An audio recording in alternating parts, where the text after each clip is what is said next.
అనకాపల్లి జిల్లా నర్సీపట్నం ఏప్రిల్ 1న నర్సీపట్నం మరిడిమాంబ అమ్మవారి జాతర ఏర్పాట్లపై స్పీకర్ అయ్యన్నపాత్రుడు అధికారులతో సమీక్ష. నర్సీపట్నం గ్రామ దేవత శ్రీమరిడి మహాలక్ష్మి అమ్మవారి జాతర మహోత్సవాన్ని ఈ ఏడాది అత్యంత వైభవంగా నిర్వహించేందుకు సన్నాహాలు ప్రారంభమయ్యాయి.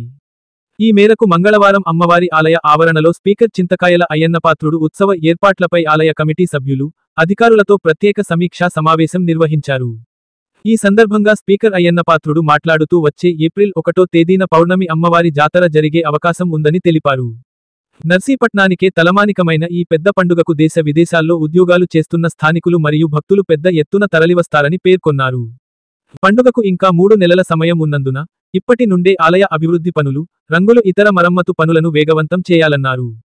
జాతరను విజయవంతం చేసేందుకు గాను R&B, ఇరిగేషన్, రెవెన్యూ మరియు మున్సిపాలిటీ, పోలీస్ అధికారులతో సమన్వయం చేసుకుంటూ భక్తులకు ఎటువంటి అసౌకర్యాలు కలగకుండా చూడాలని ఆలయ కమిటీ సభ్యులకు, అధికారులకు సూచించారు. ప్రతి ఒక్కరూ ఈ పండుగలో పాల్గొని అమ్మవారి కృపకు పాత్రులు కావాలని పిలుపునిచ్చారు.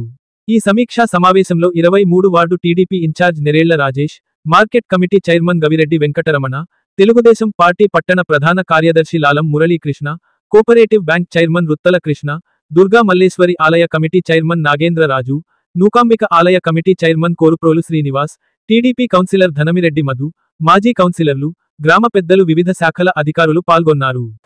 అందరికీ నమస్కారం అండి. నేను నర్సీపట్నం మైడి మహాలక్ష్మి అమ్మవారి టెంపుల్ నుంచి మాట్లాడుతున్నాను. ఎందుకంటే ఈరోజు ఇక్కడ సమావేశం ఏర్పాటు చేసుకున్నాం. నర్సీపట్నం కమిటీ మెంబర్లు, గ్రామ పెద్దలు అందరం కలిసి ఇక్కడ సమావేశం ఏర్పాటు చేసుకున్నాం.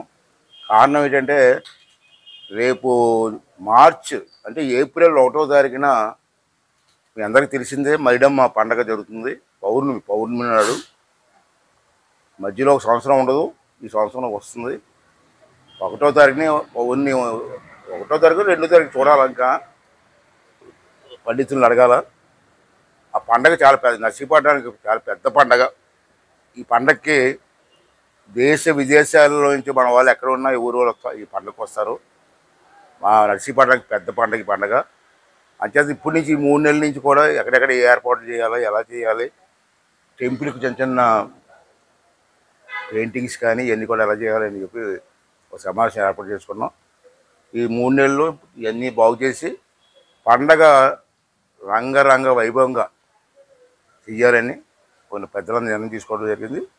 ఆ పండగకి నర్సీపట్నం వాస్తవులు కానీ ప్రాంతం వాళ్ళు ఎక్కడున్నా, ఏ దేశంలో ఉన్నా ఆ పండగ తప్పనిసరిగా వచ్చి అమ్మవారి ఆశీస్సులు అందుకోవాలని చెప్పి వాళ్ళందరినీ కోరుకుంటూ ఆ పండగని విజయవంతం చేయవలసిందిగా ప్రజలందరినీ కోరుకుంటున్నాను.